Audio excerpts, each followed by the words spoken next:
이러한 보살은 평등한 법을 알고 있다. 이렇게 되는 거죠. 그래서 이 보살은 결국 어떠한 공부를 성취하였는가. 이제 이 대목에 대해서 이제 역시 무량수경에서는 얘기하고 있습니다. 한량없는 다란이를 성취하였고 백천가지 삼매를 성취하였고 모든 근기를 아는 지혜를 다 갖추었다. 이렇게 얘기하고 있습니다.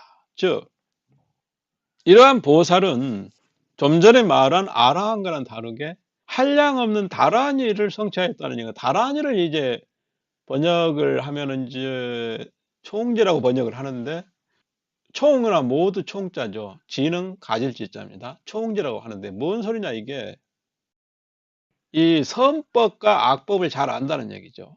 그래서 선한 법은 간직하고 악한 법은 퇴치하고 물리칠 수 있는 그 힘을 분산시키지 않고 딱 이렇게 응집돼서 잘 갖추고 있다는 그런 의미가 되는 거예요. 다란이라는 말이 총재라는 말인데, 이것은 마치 다란이도 이제 종류가 여러 종류를 논해요. 그걸 이제 다 얘기할 수는 없고, 기본적으로 이제 예를 들면 이제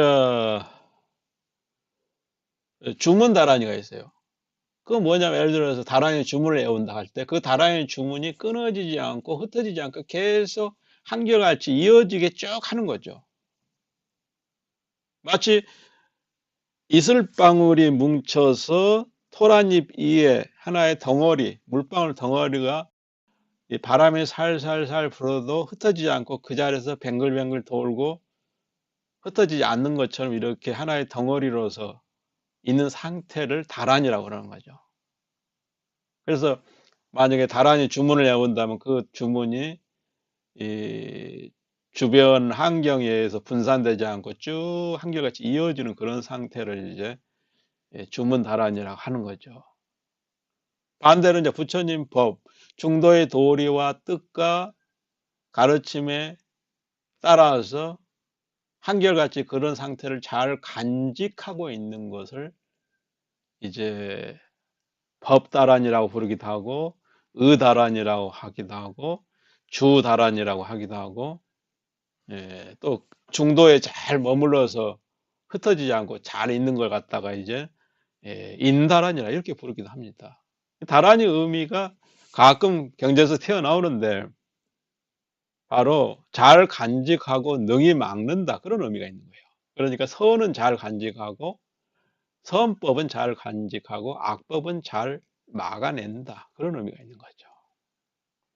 알아둘 필요가 있어요, 이 다란이에 대해서는. 누가 그걸 잘 하느냐? 보살이 잘 한다는 얘기죠. 보살이. 그리고 이제 보살의 백천가지 삼매를 잘 갖추었다는 얘기는 백천가지의 경계가 이 중생마다 백천가지 경계가 있고 삼매가 있는 거죠. 그리고 또한 모든 보살들의 백천가지 삼매가 있는 거죠. 그래서 모든 보살들이 갖추고 있는 그 다양한 삼매들을 모두 학습하고 습득하고 익혀간다는 얘기죠. 그리고 모든 근기의 지혜를 이렇게 다 갖추었다 하는 얘기도 그와 같은 거죠. 모든 중생을 잘 알고 이해한다는 거죠.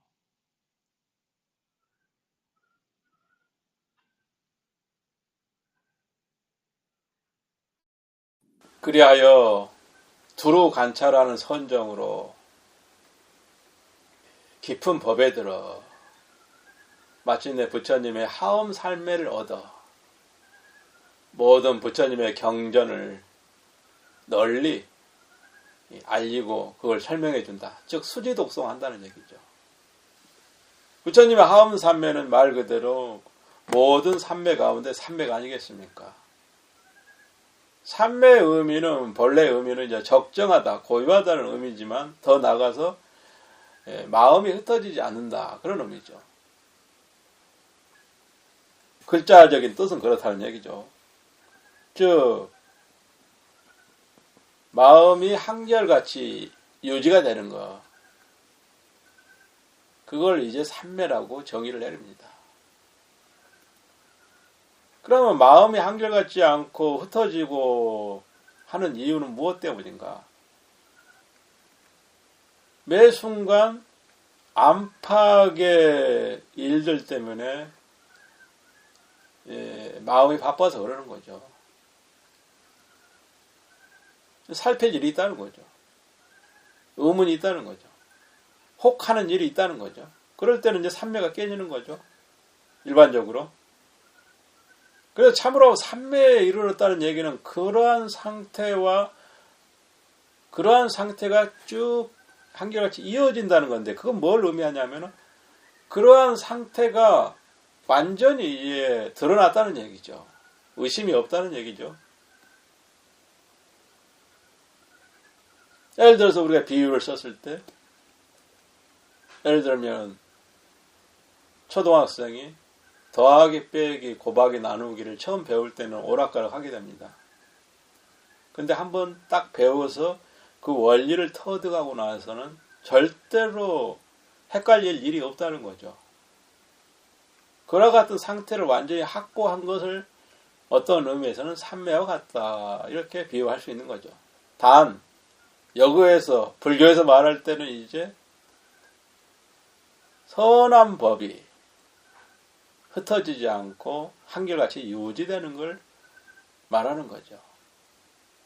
그 가운데 이제 하엄삼매라고 하는 것은 선한 법이 절정, 극치가 결국은 부처의 깨달음이죠.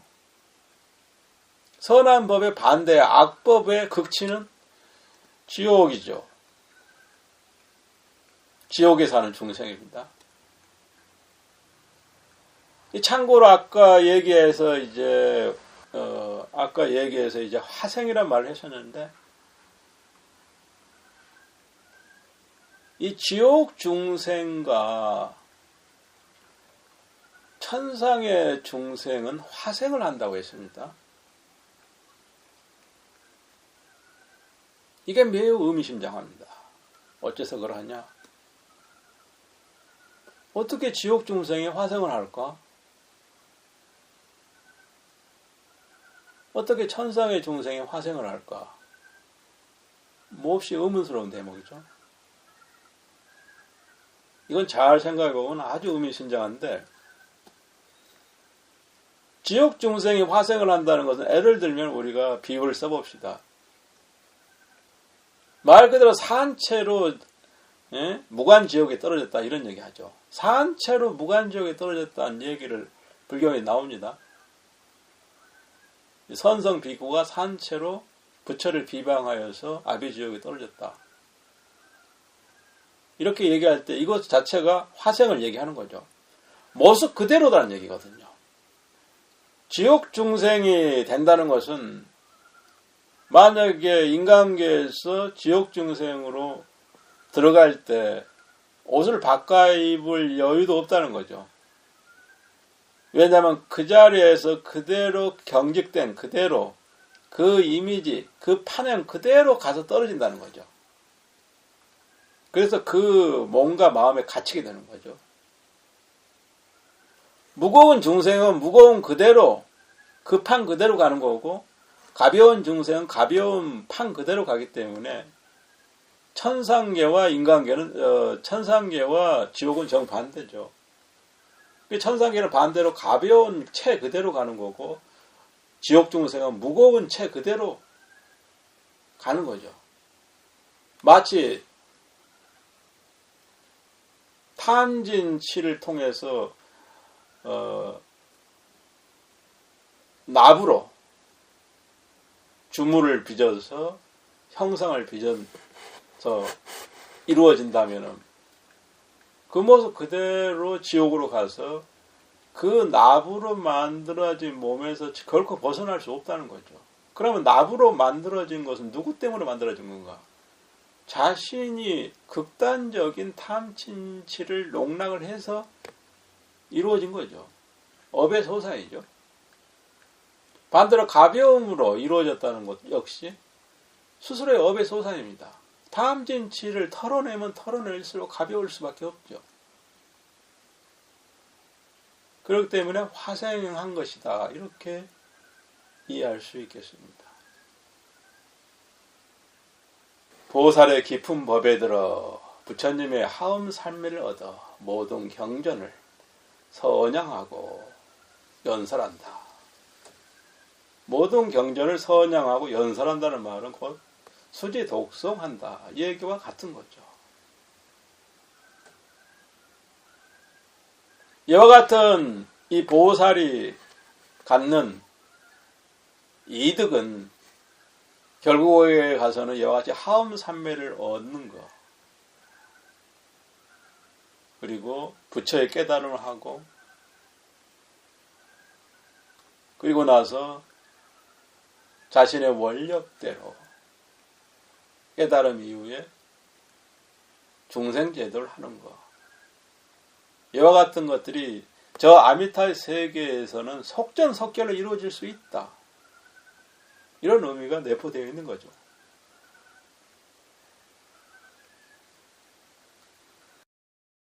그때 부처님께서는 온몸에 큰 기쁨이 넘치고 기색이 청정하시며 얼굴의 모습은 거룩하고 엄숙하셨다. 지금 이 문장은, 이 구절은 무랑수경에 있어서 지금 초입 부분이죠. 지금 석가모니 부처님께서 아미타 정토에 대해서 소개해주는 그 도입 부분에 해당되겠습니다. 세종께서는 이 아미타 정토가 어떻게 해서 생겨났는지, 저 아미타 불국토가 어떻게 해서 건립되었는지, 그 유래에 대해서 앞으로 말할 것입니다. 여기에는 이제 법장 보살이 등장합니다. 법장 보살의 48가지 서원을 세우고 그 서원을 성취하기 위해서 수행을 하는 그런 과정을 설명하시고, 그 다음에는 정토의 세계에 대해서 국토와 무랑수불에 대해서 말씀을 하십니다. 그때 부처님께서는 온몸에 큰 기쁨이 넘치고 기색이 청정하시며 얼굴의 모습은 거룩하고 엄숙하셨다. 그런데 아난존자께서는 이 모습을 보시고 매우 기이하게 여깁니다. 그래서 여쭙니다. 오늘 세종께서는 온몸에 기쁨이 넘치시고 기색은 청정하시며 얼굴의 모습은 거룩하고 엄숙하심이 마치 밝은 거울에 깨끗한 그림자가 안팎으로 사무치는 것과 같사오며 염스러움이 넘치고 빛나시온데 저는 일찍이 지금과 같이 수승하고 신묘함을 본 적이 없사옵니다. 이렇게 여쭙니다. 지금 석가모니 부처님께서 마치 맑은 물에 달이 뜬 것처럼 18세 소녀의 밤에 감미로운 미소가 감도는 것처럼 은은함을 토해내시고 계십니다. 그런데 이걸 바라본 안한존자의 눈은 애사롭지가 않습니다. 저는 지금까지 이러한 수승함을 본 적이 없습니다. 이렇게 얘기하고 있습니다. 부처님께는 단순히 얼굴에, 온몸에, 얼굴뿐만 아니라 온몸으로 그 기뻐하신 모습이 가득하고 덕스러움이 가득하고 광안에 이염스러운 모습이 가득하다. 이렇게 얘기를 하고 있습니다. 광안이라는 것은 광채가 빛나는 얼굴이다. 이런 말인데 그 부처님의 얼굴을 말하는 거죠. 이것이 매우 상스러운 조짐인데 이 조짐을 읽어낼 수 있어야 된다. 지금 안한존자가 그걸 알아차렸다는 것 자체가 매우 기특한 일이 아닐 수가 없습니다. 그렇기 때문에 부처님께서는 안한존자에게 묻습니다. 어찌 된 것이냐 안하나, 모든 천신들이 너에게 와서 부처님께 여쭤보라고 가르쳤더냐, 아니면 스스로 지혜로 이 이음을 갖춘 얼굴을 보고 질문하는 것이냐. 그러니까 네가 직접 그러한 상스러움을 네가 직접 보고 네 눈으로 보고 네가 지금 질문하는 것이냐? 아니면 천신들이 보고서 궁금해서 너를 통해서 물어보라고 일러주었느냐? 이렇게 묻고 있는 것이죠. 이것은 곧 뭘 묻고자 하는 거냐 하면은 너가 지금 나의 기뻐하는 그 뜻을 안다면, 그 의미를 안다면 그 뜻이라고 하는 것은 즉 부처님의 얼굴에 기쁨이 가득한 그 뜻을 안다면 그것은 참으로 기특한 일이다. 이런 얘기가 되는 거죠. 그런데 안한존자는 대답을 합니다. 이것은 천신들이 일러준 것이 아니라 제 스스로 제 자신의 지혜로 보고서 이렇게 질문을 드리는 겁니다. 이렇게 얘기를 하는 거죠. 그러면 도대체 무엇을 봤길래 어떤 조짐을 봤길래 석가세존께서는 참으로 훌륭하구나. 아나나 참으로 기특한 질문이니라 이렇게 대답했을까요? 이것은 매우 중요한 대목입니다. 아미타 정토라고 하는 그 깊은 뜻이 이 속에 다 들어있다고 말해도 과언이 아니다. 아미타 정토에는 궁전도 있고 누각도 있고 8가지 공덕을 갖춘 못도 있고 그리고 못 주변에는 감미로운 향기를 가득한 전단양 나무가 있습니다. 그리고 그 물은 또한 피돌아서 흐르는데 거기에는 묘한 법의 소리가 울려 퍼집니다.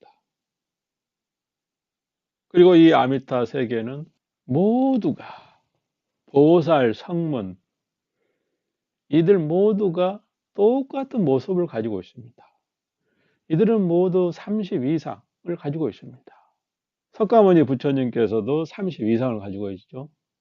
그런데 저 아미타 정토의 세계에는 보살, 성문 그리고 천상의 사람과 인간의 사람의 모두가 똑같은 얼굴을 가지고 있어요. 30 이상을 갖추었다 이렇게 얘기를 하고 있습니다.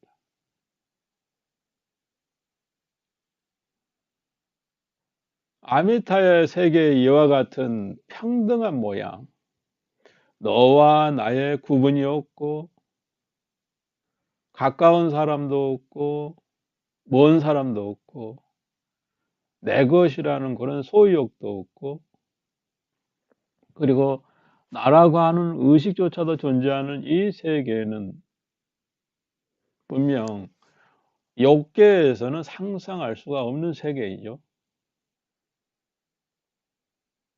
지금 부처님께서 얼굴에 기쁨이 가득한 상서로운 조짐을 보였습니다. 이 조짐을 볼 수 있다면 그는 곧 발심을 얻었다 이렇게 말할 수가 있습니다. 언제가 부처님께서는 아난존자에게 묻습니다. 아나나 너는 어떻게 초발심을 하였느냐? 그때 아난존자가 대답합니다. 저는 부처님께서 법을 설하시는 모습을 보고 그 장엄함을 보고 그리고 부처님의 그 음성 두루원만한 그 음성을 듣고서 초발심을 하였습니다. 이렇게 대답을 합니다.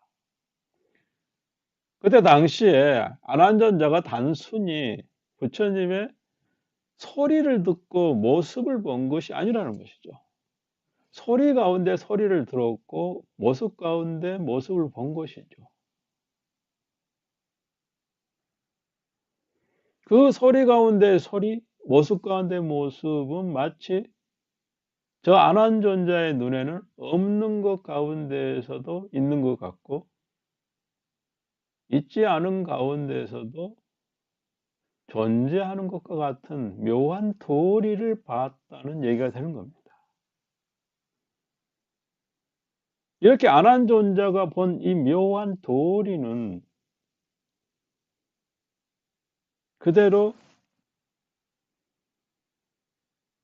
마치 저 아미타 세계에 보리수 나무와 같다. 이렇게 얘기할 수가 있습니다. 원래 아미타 세계에는 산도 없고 강이나 바다도 없다고 합니다. 국토는 청정하여서 7가지 보배가 서로 어우러져서 백천억 광명을 말한다. 이렇게 얘기를 합니다. 그런데 거기에 보리수 나무가 있습니다. 그 보리수 나무는 아미타불 부처님 계시는 도량에 있는데 그 높이가 400만 리다, 즉 킬로로 얘기하면 약 160만 킬로이다. 이렇게 되는 거죠. 그 보리수의 나무가 160만 킬로이다. 그런데 이 보리수 나무는 온갖 보배, 7가지 보배로 이루어져 있다. 이렇게 얘기를 합니다. 그러니까 우리 지구에서 볼 수 있는 그런 나무하고는 다른 거죠. 전혀 다른 거죠. 백천가지 빛으로, 예? 서로 어우러져 있고 한량없는 강체가 찬란히 빛나고 끝없이 비추었다. 이것은 곧 저 보리수 나무를 설명하고 있습니다. 이러한 설명이 아무리 언어를 쏟아내도 담아낼 수가 없는 거죠. 도대체 무슨 도리를 설명하는데 이와 같이 묘하고 묘한 것일까요? 그런데 이 나무에서 장엄한 법의 소리가 들립니다. 시원한 바람이 불면 이 나뭇가지가 흔들리면서 한량없이 미묘한 법이 울려 퍼진다. 이렇게 얘기합니다. 법의 음성이 울려 퍼진다. 이렇게 얘기합니다. 그 소리는 시방세계 모든 불국토에 울려 퍼진다. 이렇게 얘기를 하고 있습니다. 지금 아미타 불국토에, 즉 이 무량수경에 있어서 가장 중요한 키포인트가 바로 여기에 있다.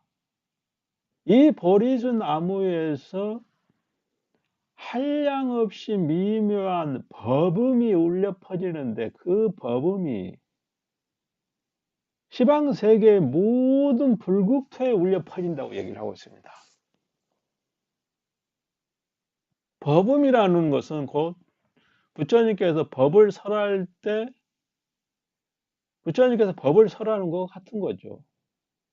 어떻게 보리수 나무가 어떻게 부처님과 같은 가르침을 설할 수 있는가? 여기에 의문을 가져야 합니다. 아미타경에서도 그러하듯이 나무와 새들이 법을 노래한다. 이렇게 얘기하고 있습니다. 따라서 이 법음은 자기가 듣고자 하는 소리를, 가르침을 들을 수 있다는 의미가 되는 거예요. 내가 성문의 도에서 대에 대해서 듣고 싶다면 그 법음에서 성문의 도를 듣는 거예요. 보살의 도를 듣고 싶으면 보살의 도를 듣는 거예요. 부처님의 심력, 10가지 힘에 대해서 듣고 싶으면 그 10가지 힘에 대해서 듣는 거예요.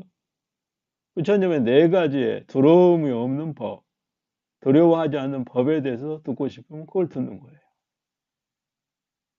펼쳐 놓으면 그와 같다는 얘기죠.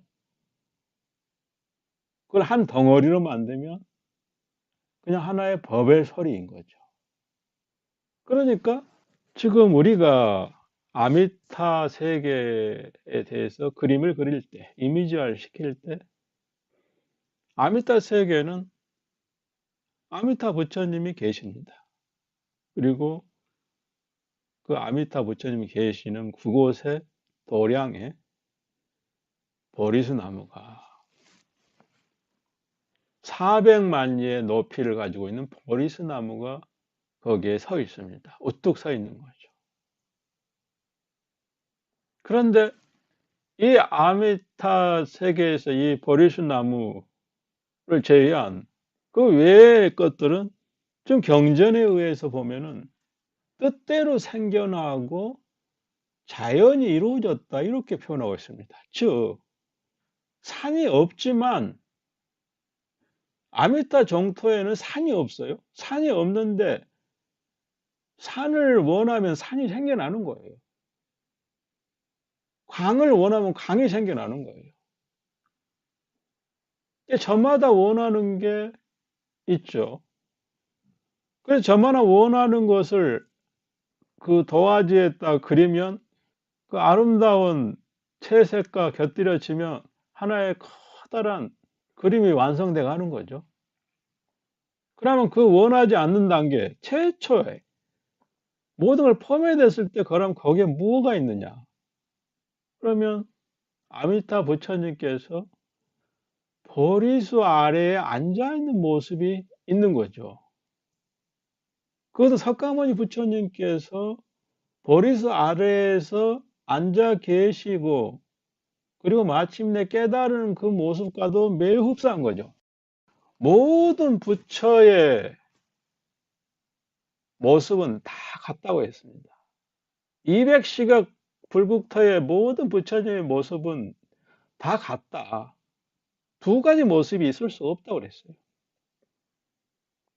이러한 보리수에서 시작을 해서 아미타 정토가 이루어지는 거예요. 건물이 생기고 정각이 생기고 누각이 생기고 팔공독수에 8가지 공덕을 갖춘 물이 못을 이루고 심지어 나아가서는 여기에 존재하는 모든 존재들 그러니까 보살, 성문, 천신, 인간 그렇게 거기는 존재하죠. 이들은 모두 같은 모습이고 아름답고 저 욕계의 유격천에서 이제 마지막이 자제천인데 그 자제천보다 100배, 1000배 아름답다고 합니다. 여기에 사람들은 이러한 이치들이 통째로 지금 부처님께서 석가모니 부처님께서 문득 기뻐하는 모습이 온 몸에 가득하고 얼굴에 이염스러운 모습이 높고도 높은 그러한 모습과 같다. 비유를 하면 그렇다는 얘기죠. 따라서 안한존자가 부처님 얼굴에서 본 그 기쁨은 마치 아미타 정토의 세계를 보는 것 같다. 이렇게 얘기해 볼 수도 있겠습니다. 지금 눈을 크게 뜨고 저 보리수 나무에서 들리는 저 버음을 들을 수 있다면 시원한 바람에 산들거리는 나뭇잎이 부딪히면서 내는 저 버음을 들을 수 있다면 저 버음이 시방세계의 모든 불국토에까지 울려 퍼진다고 했습니다. 그러한 버음을 들을 수 있다면 그 버음이야말로 서원에서 말하는 무정설법과 같다고 얘기할 수가 있다. 우리는 지금 아미타 세계에 대해서 얘기를 하고 있는데 갑자기 선의 세계로 돌아갔습니다. 자, 선의 세계에서 그러면 어떤 얘기가 있는가? 그때 부처님께서는 온몸에 큰 기쁨이 넘치고 기색이 청정하시며 얼굴의 모습은 거룩하고 엄숙하셨다. 지금 이 문장은, 이 구절은 무량수경에 있어서 지금 초입 부분이죠. 지금 석가모니 부처님께서 아미타 정토에 대해서 소개해 주는 그 도입 부분에 해당되겠습니다. 세종께서는 이 아미타 정토가 어떻게 해서 생겨났는지, 저 아미타 불국토가 어떻게 해서 건립되었는지, 그 유래에 대해서 앞으로 말할 것입니다. 여기에는 이제 법장 보살이 등장합니다. 법잔보살의 48가지 서원을 세우고 그 서원을 성취하기 위해서 수행을 하는 그런 과정을 설명하시고, 그 다음에는 정토의 세계에 대해서 국토와 무량수불에 대해서 말씀을 하십니다. 그때 부처님께서는 온몸에 큰 기쁨이 넘치고 기색이 청정하시며 얼굴의 모습은 거룩하고 엄숙하셨다. 그런데 아난존자께서는 이 모습을 보시고 매우 기이하게 여깁니다. 그래서 여쭙니다. 오늘 세존께서는 온몸에 기쁨이 넘치시고 기색은 청정하시며 얼굴의 모습은 거룩하고 엄숙하심이 마치 밝은 거울에 깨끗한 그림자가 안팎으로 사무치는 것과 같사오며 염스러움이 넘치고 빛나시온데 저는 일찍이 지금과 같이 수승하고 신묘함을 본 적이 없사옵니다. 이렇게 여쭙니다.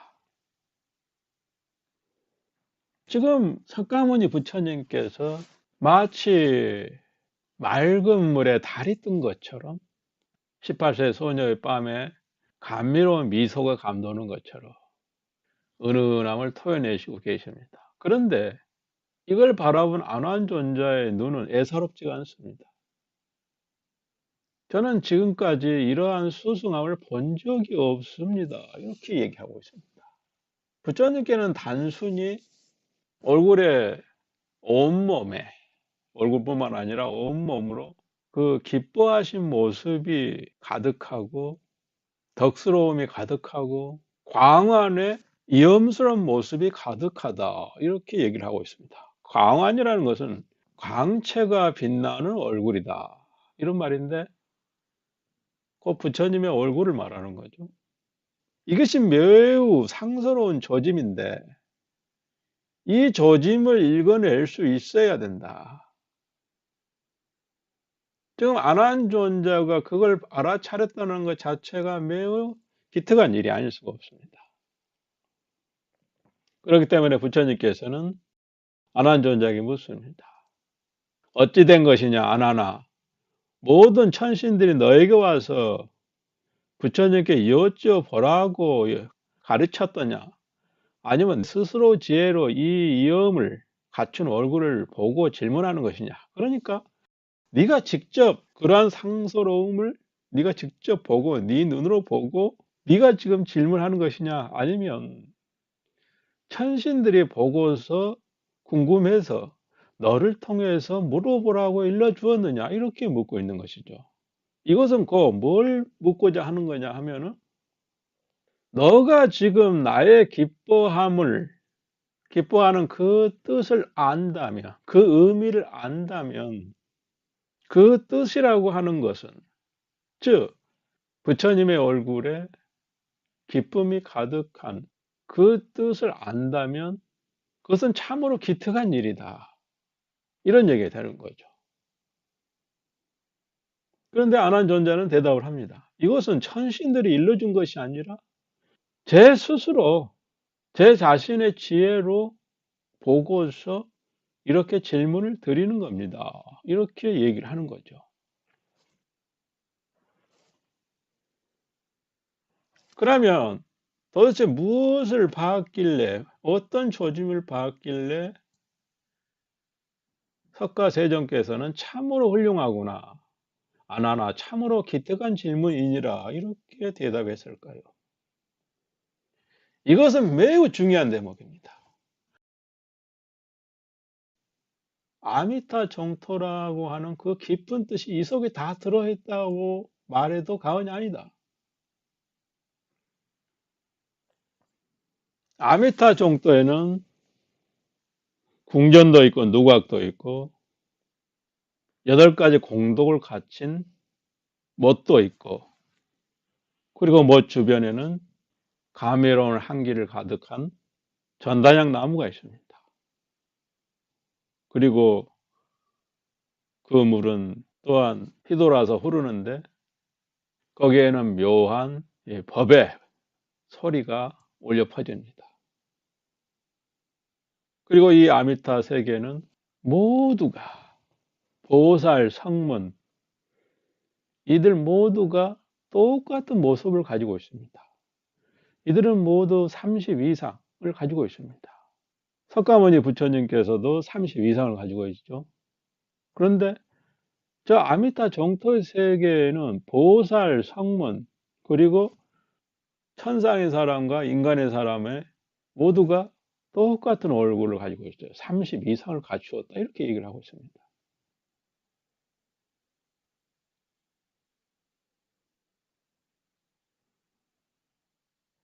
아미타의 세계의 이와 같은 평등한 모양, 너와 나의 구분이 없고, 가까운 사람도 없고, 먼 사람도 없고, 내 것이라는 그런 소유욕도 없고, 그리고 나라고 하는 의식조차도 존재하는 이 세계는 분명 욕계에서는 상상할 수가 없는 세계이죠. 지금 부처님께서 얼굴에 기쁨이 가득한 상서로운 조짐을 보였습니다. 이 조짐을 볼 수 있다면 그는 곧 발심을 얻었다, 이렇게 말할 수가 있습니다. 언제가 부처님께서는 아난존자에게 묻습니다. 아나나, 너는 어떻게 초발심을 하였느냐? 그때 아난존자가 대답합니다. 저는 부처님께서 법을 설하시는 모습을 보고, 그 장엄함을 보고, 그리고 부처님의 그 음성, 두루원만한 그 음성을 듣고서 초발심을 하였습니다. 이렇게 대답을 합니다. 그때 당시에 아난존자가 단순히 부처님의 소리를 듣고 모습을 본 것이 아니라는 것이죠.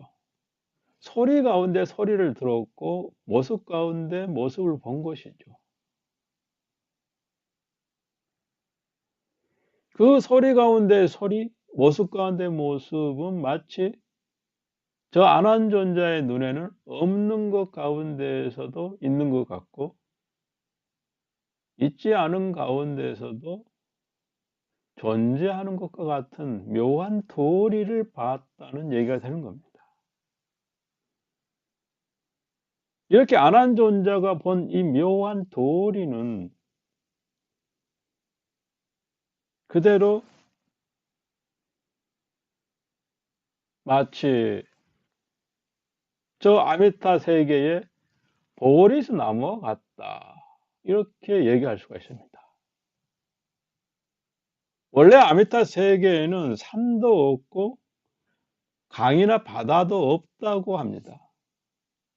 국토는 청정하여서 7가지 보배가 서로 어우러져서 백천억 광명을 발한다, 이렇게 얘기를 합니다.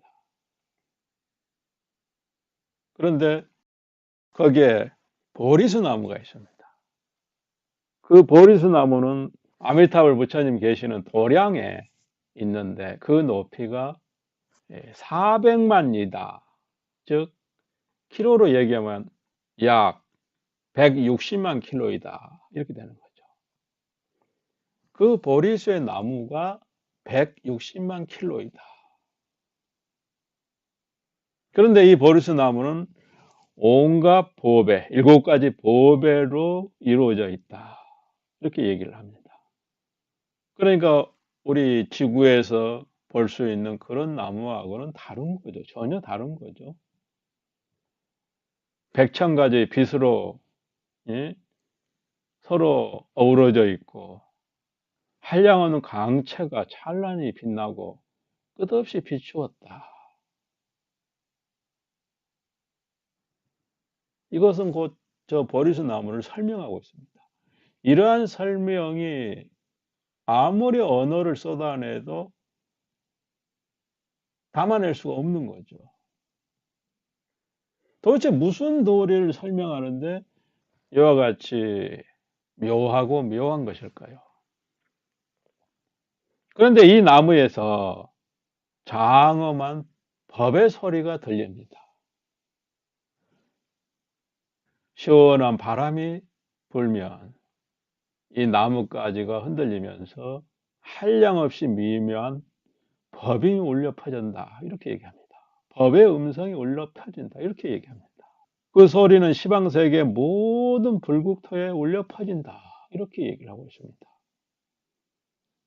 지금 아미타 불국토에, 즉 이 무량수경에 있어서 가장 중요한 키포인트가 바로 여기에 있다.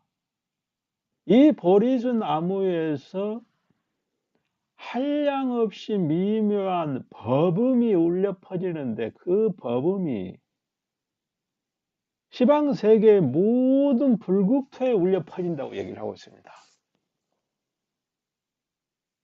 법음이라는 것은 곧 부처님께서 법을 설할 때 부처님께서 법을 설하는 것 같은 거죠. 어떻게 보리수 나무가 어떻게 부처님과 같은 가르침을 설할 수 있는가? 여기에 의문을 가져야 합니다. 아미타경에서도 그러하듯이 나무와 새들이 법을 노래한다. 이렇게 얘기하고 있습니다. 따라서 이 법음은 자기가 듣고자 하는 소리를, 가르침을 들을 수 있다는 의미가 되는 거예요. 내가 성문의 도에서 대에 대해서 듣고 싶다면 그 법음에서 성문의 도를 듣는 거예요. 보살의 도를 듣고 싶으면 보살의 도를 듣는 거예요. 부처님의 심력, 10가지 힘에 대해서 듣고 싶으면 그 10가지 힘에 대해서 듣는 거예요. 부처님의 4가지의 두려움이 없는 법, 두려워하지 않는 법에 대해서 듣고 싶으면 그걸 듣는 거예요. 펼쳐 놓으면 그와 같다는 얘기죠. 그걸 한 덩어리로 만들면 그냥 하나의 법의 소리인 거죠. 그러니까 지금 우리가 아미타 세계에 대해서 그림을 그릴 때, 이미지화를 시킬 때 아미타 세계는 아미타 부처님이 계십니다. 그리고 그 아미타 부처님이 계시는 그곳에 도량에 보리수 나무가 400만리의 높이를 가지고 있는 보리수 나무가 거기에 서 있습니다. 우뚝 서 있는 거죠. 그런데 이 아미타 세계에서 이 보리수 나무를 제외한 그 외의 것들은 좀 경전에 의해서 보면은 뜻대로 생겨나고 자연이 이루어졌다 이렇게 표현하고 있습니다. 즉 산이 없지만 아미타 정토에는 산이 없어요. 산이 없는데 산을 원하면 산이 생겨나는 거예요. 강을 원하면 강이 생겨나는 거예요. 저마다 원하는 게 있죠. 그래서 저마다 원하는 것을 그 도화지에다 그리면 그 아름다운 채색과 곁들여지면 하나의 커다란 그림이 완성돼 가는 거죠. 그러면 그 원하지 않는 단계, 최초에 모든 걸 포함했을 때 그럼 거기에 뭐가 있느냐? 그러면 아미타 부처님께서 보리수 아래에 앉아 있는 모습이 있는 거죠. 그것도 석가모니 부처님께서 보리수 아래에서 앉아 계시고 그리고 마침내 깨달은 그 모습과도 매우 흡사한 거죠. 모든 부처의 모습은 다 같다고 했습니다. 200시각 불국토의 모든 부처님의 모습은 다 같다.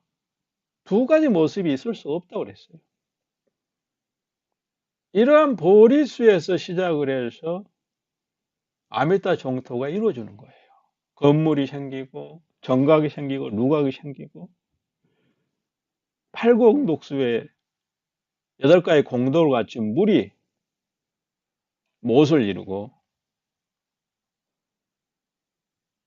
심지어 나아가서는 여기에 존재하는 모든 존재들, 그러니까 보살, 성문, 천신, 인간 그렇게 거기는 존재하죠. 이들은 모두 같은 모습이고 아름답고 저 욕계의 유격천에서 이제 마지막이 자재천인데 그 자재천보다 100배, 1000배 아름답다고 합니다. 여기에 사람들은. 이러한 이치들이 통째로 지금 부처님께서, 석가모니 부처님께서 문득 기뻐하는 모습이 온 몸에 가득하고 얼굴에 이염스러운 모습이 높고도 높은 그러한 모습과 같다. 비유를 하면 그렇다는 얘기죠.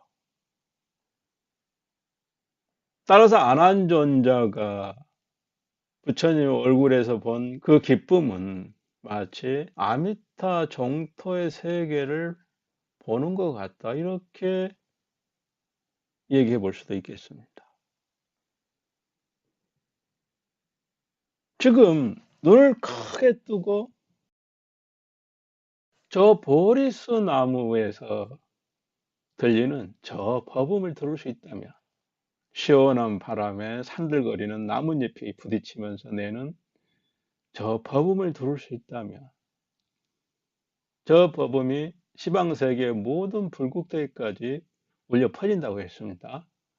그러한 버음을 들을 수 있다면 그 버음이야말로 선에서 말하는 무정설법과 같다고 얘기할 수가 있다. 우리는 지금 아미타 세계에 대해서 얘기를 하고 있는데 갑자기 선의 세계로 돌아갔습니다. 자, 선의 세계에서 그러면 어떤 얘기가 있는가? 우리는 지금 아미타 세계에 대해서 얘기를 하고 있는데 갑자기 선의 세계로 돌아갔습니다. 자, 선의 세계에서 그러면 어떤 얘기가 있는가? 한 스님이 당나라 시대의 해충 목사에게 물었습니다. 무엇이 애 부처의 마음입니까? 고불심입니까? 그러자 해충 목사가 말했습니다. 담장의 기와 벽돌이다. 이렇게 대답을 했습니다. 그 스님이 말했습니다. 담장의 기와 벽돌은 어찌 무정이 아니겠습니까? 그렇다. 여기서 말하는 무정이라는 것은 없을 무자, 정정자죠. 정이 없다는 거죠. 즉 사람의 정이 없다는 거죠. 오늘날은 생물, 무생물 이렇게 분류를 합니다만 불교에서는 이제 유정과 무정으로 분류하죠. 그래서 유정과 무정의 분류가 생물, 무생물의 분류와는 다소 다릅니다만 대략 비슷하죠. 무정물은 일종의 이렇게 기와와 벽돌이랄지 바위나 나무도 포함을 하고 그렇습니다. 그래 담장의 기와 벽돌은 다 무정물이 아니겠느냐 이렇게 얘기하고 있는 거죠. 그렇다. 그러니까 그 스님이 웃습니다. 무정물인데 어떻게 해탈법을 설할 수 있겠습니까? 그러자 해충무사가 말합니다. 항상 설하고 있다. 불처럼 활발 설하고 잠시도 그침이 없다. 이렇게 얘기를 했습니다. 나중에 이걸 가지고 중국의 조동종의 동산 스님이 공부할 시절에 여기에 의문을 갖게 됩니다. 그래서 이제 이산선사를 찾아가서 묻습니다. 제가 들으니 남양 해충국사께서는 무정설법에 하두가 있다는데 저는 그 뜻을 살피지 못하겠습니다. 그 뜻을 자세히 살피지 못하겠습니다. 이렇게 말하고 있습니다. 그러자 이산선사가 말합니다. 나에게도 또한 그러한 무정설법이 있는데 다만 사람을 만나는 것이 드물 뿐이다. 즉 나에게도 그런 무정설법이 있는데 이걸 알아듣는 사람이 참으로 드물다. 이 얘기를 하고 있는 거죠. 이산선사께서 말했다. 나의 여기에도 또한 있는데 다만 사람을 만나는 것이 드물 뿐이다. 스님께서는 보여주시겠습니까? 설명해 달라는 얘기죠. 부모가 낳아준 입으로는 끝내 그대에게 말해주지 못한다. 그러자 동산 스님이 묻습니다. 그렇다면 스님께서 함께 시절을 보내며 도를 흠모했던 분이 계십니까? 그러니까 스님께서 말씀을 못 해주신다면 혹시 여기에 대해서 일러주실 분이 있으면 저에게 소개를 해 주십시오. 이렇게 얘기하고 있는 거죠. 그러니까 애능의 유헌에 가면 석실이 쭉 이어졌는데 우남도인이 있다. 만약 풀을 헤치고 바람을 볼 수 있다면 반드시 그대에게 소중한 바가 될 것이다. 네가 우남선사를 찾아가서 그분의 바람을 안다면, 볼 수 있다면, 그분의 가르침을 듣고 깨달은 바가 있다면 너에게 참 소중한 일이 될 것이다. 이렇게 얘기를 하는 것이죠. 동산 스님이 마침내 운한선사를 찾아가 물었다. 무정설법은 어떤 사람이 듣습니까? 무정이 듣는다. 무정은 유정의 반대죠. 유정물이라는 것은 인간을 얘기하는 거죠. 하상께서는 듣지 못하시니까. 그러니까 이 말은 하상께서는 그 무정설법을 들을 수 있으십니까? 이렇게 묻는 것 같은 거죠. 그러자 운한 선사가 말합니다. 내가 만약 듣는다면 그들은 내가 설하는 법을 듣지 못한다.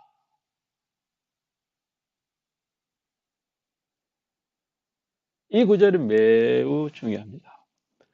내가 만약 듣는다면 그들은 내가 설하는 법을 듣지 못한다. 하두죠. 이 구절을 곱씹어 봐야 합니다. 저 무량수불 앞에 있는 저 보리수 나무를 볼 수 있다면, 그리고 바람에 흔들리는 백천억 가지가 부딪히면서 내는 그 버음을 들을 수 있다면 어찌 지금 저 우남선사가 말하는 뜻을 살필 수 없겠습니까? 동산스님이 묻습니다. 저는 어째서 듣지 못합니까? 저도 듣고 싶습니다. 저도 저 아미타 세계의 보리수 나무에서 울려 퍼지는 버음을 듣고 싶습니다. 이렇게 얘기하고 있는 것 같은 것이죠. 그러자 우남선사께서 불자를 세우면서 말했다. 불자라는 것은 먼지털이와 비슷하게 생겼죠. 크기는 한 40cm쯤 뭐 더 될 수도 있습니다만 거기에 말총으로 이렇게 묶어서 먼지를 털 때 쓰는 것처럼 얼굴에 파리가 내려앉으면 그것을 이렇게 한번 휘저어 주는 거죠. 그리고 선사들은 그걸 법문할 때 많이 사용합니다. 그리고 불자를 떡 세운 거죠. 딱 세우면서 자, 듣느냐? 뭘 듣느냐? 무정이 설하는 법을 듣느냐? 지금 듣고 있느냐? 알았느냐? 이렇게 묻고 있는 거죠. 그러자 동산 스님이 대답합니다. 듣지 못하였습니다. 그러자 우남선사가 말합니다. 내가 설하는 법도 오히려 듣지 못하는데 하물며 무정이 설하는 법이겠는가?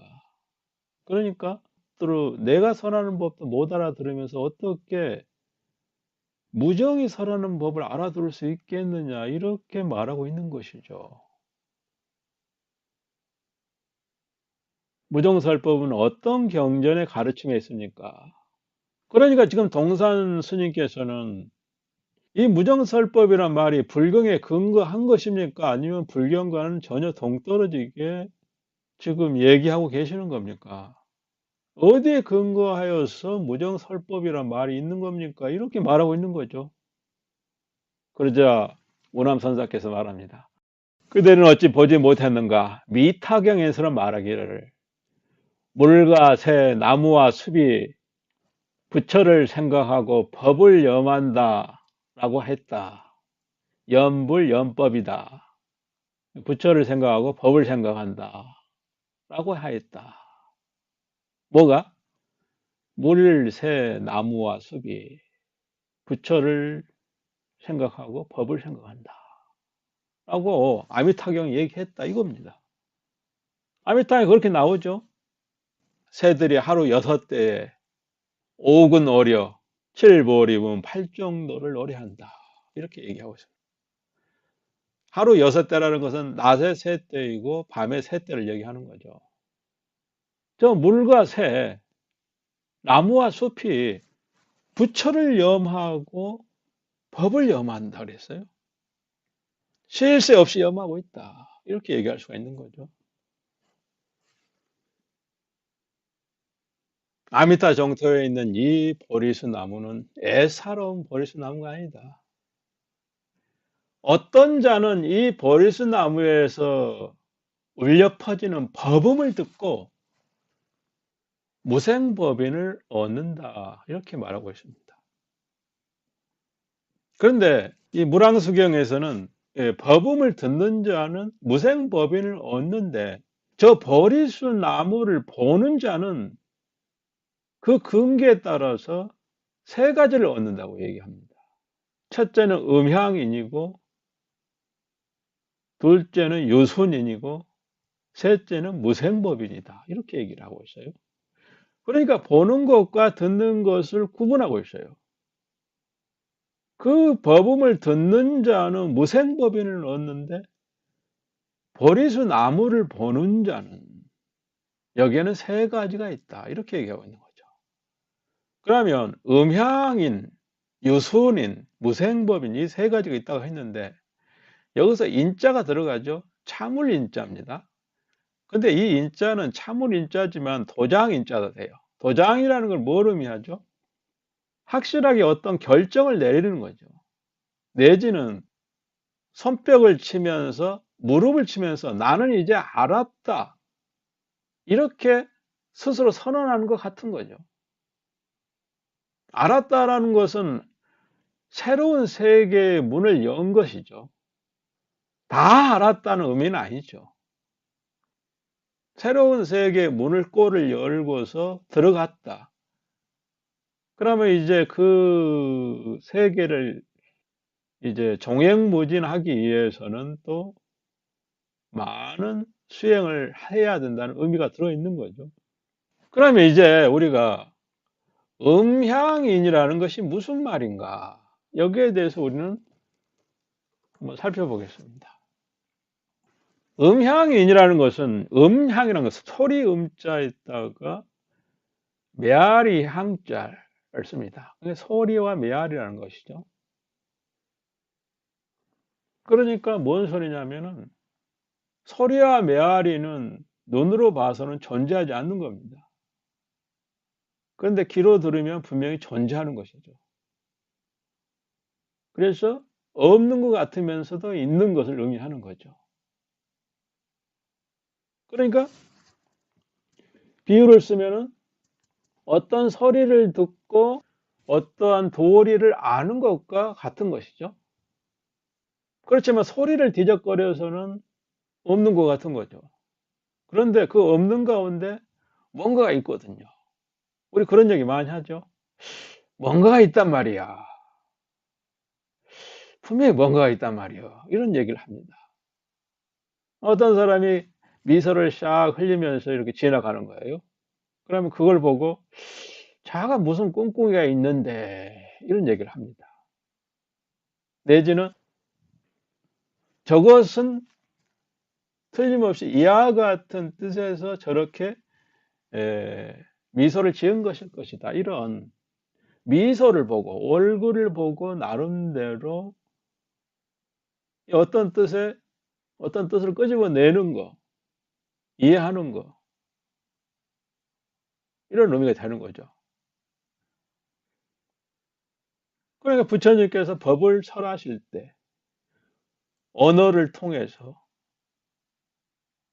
빨리어를 통해서 법을 설하실 때 그 빨리어의 방언을 통해서 귀로 듣고서 뭔가를 알아듣는 거, 그것이 바로 음양인 것 같다, 이렇게 볼 수가 있는 거죠.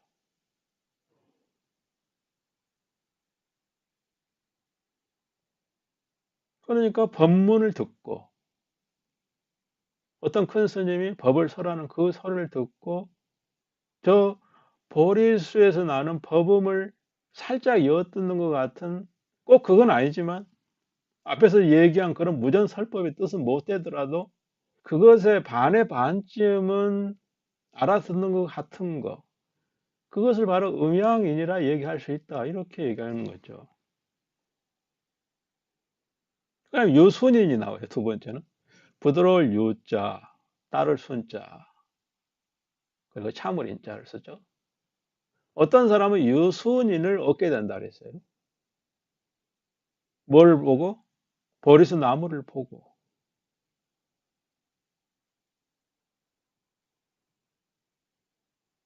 이것은 그 마음이 유연해져서 예, 지혜를 따르다, 이제 이런 의미인데, 이거 줄여서 하는 말이죠. 유연함과 따르다는 이 말만 줄여서 유순인이라고 하는 건데,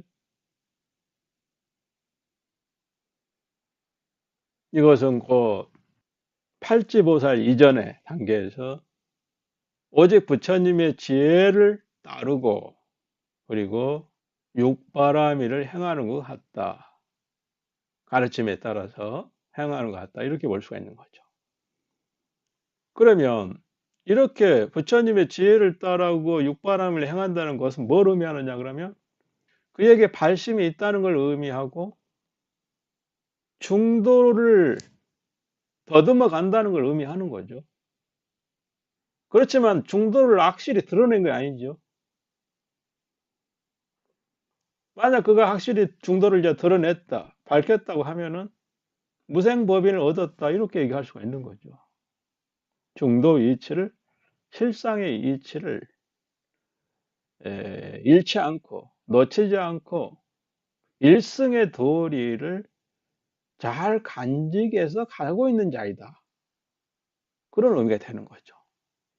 총지란 말을 지난번에 했었습니다. 마치 토란의 이파리 위에 물방울이 흩어지지 않고 잘 이렇게 뭉쳐서 놓치지 않고 부서지지 않게 잘 간직해서 가는 것 같은 거죠.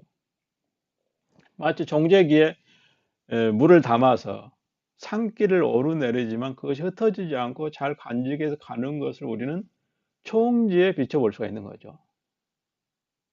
선을 간직하고 악을 막아서 그 선을 잘 간직해 가는 것을 우리는 빗대어 얘기해 볼 수가 있는 거죠. 여기에서 서원이라는 것은 곧 중도의 의미가 있는 거죠. 그리고 마침내 무생법인을 얻었을 때 결국 삼라만상은 애초에 생겨난 적이 없다, 따라서 멸할 수도 없는 것이다. 참된 나의 성품, 참된 부처의 성품이란 것은 원래 생겨난 게 아니다. 만약 생겨난 것이라면 반드시 멸할 것이다. 생하고 멸한다는 것은 영원하지 않다는 뜻이며 진정한 의미의 진리가 아니고 실제가 아니고 참이 아니라는 것을 나타내는 것이다. 따라서 불생법이라고 하는 것은 영원한 진실이고 진리고 참된 도리와 이치를 확고하게 알았다는 거죠. 그게 무생법인의 뜻이죠.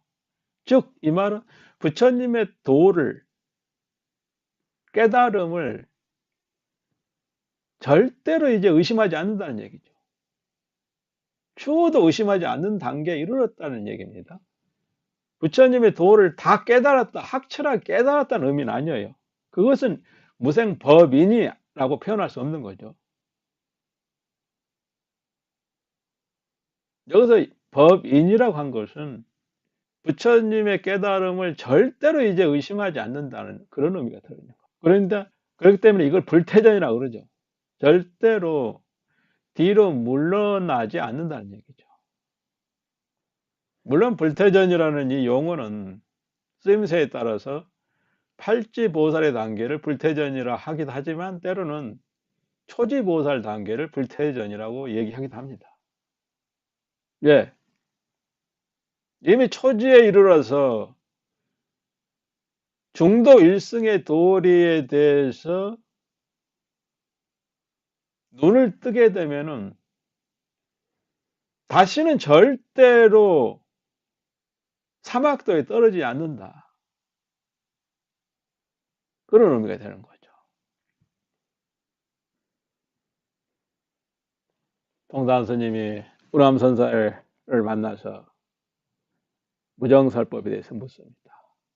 예, 우람선사께서는 말합니다. 내가 만약 듣는다면 그대는 내가 설하는 법을 듣지 못한다. 교학적으로 무정설법을 얘기하면 쉽게 이해되기도 합니다. 아는 것처럼 보입니다. 그래서 이제 장문의 글도 자신이 쓸 수 있을 것만 같기도 하죠. 남에게 설명할 수 있을 것 같기도 하죠. 그러나 선의 구절을 딱 마주쳤을 때 앞이 탁 막히죠. 그것은 교를 통해서 글자를 들어봤다는 것이 곧 그것을 알았다는 의미가 아니기 때문에 그렇습니다. 글자를 들어봤다면 그 글자를 계속해서 곱씹어서 글자를 넘어선 그 뜻에 나아가야 하는 것이죠. 그런 이유 때문에 선을 살피는 겁니다. 따라서 무정설법 도리를 깨달아가는 것은 곧 아미타 정토와도 어긋나지 않고 성과도 어긋나지 않습니다. 다 같은 맥이죠.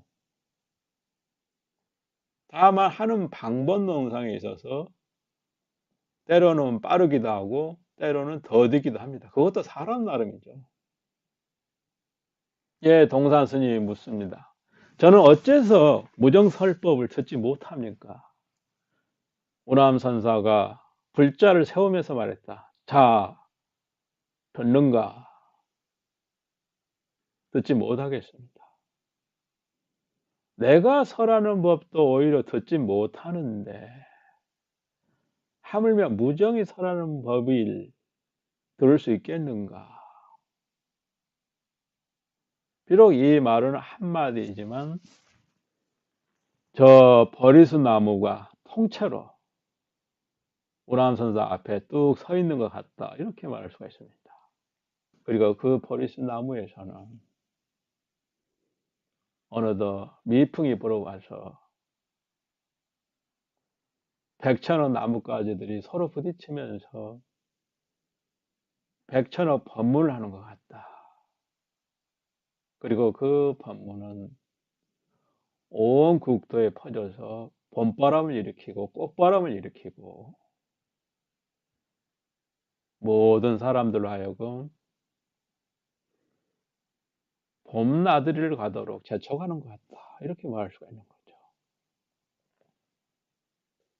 무정설법은 어떤 경전의 가르침에 있습니까? 그대는 보지 못했는가? 아미타경에서는 말하기를 물, 새, 나무, 숲이 부처를 생각하고 법을 생각한다 라고 하였다. 통상 스님은 여기에서 살피는 것이 있어서 개송하였다. 참으로 기이하고 참으로 기이하구나. 무정설법은 불가사의하다. 귀로 들어서는 끝내 알기 어렵고 눈으로 들을 때야 바야흐로 안다.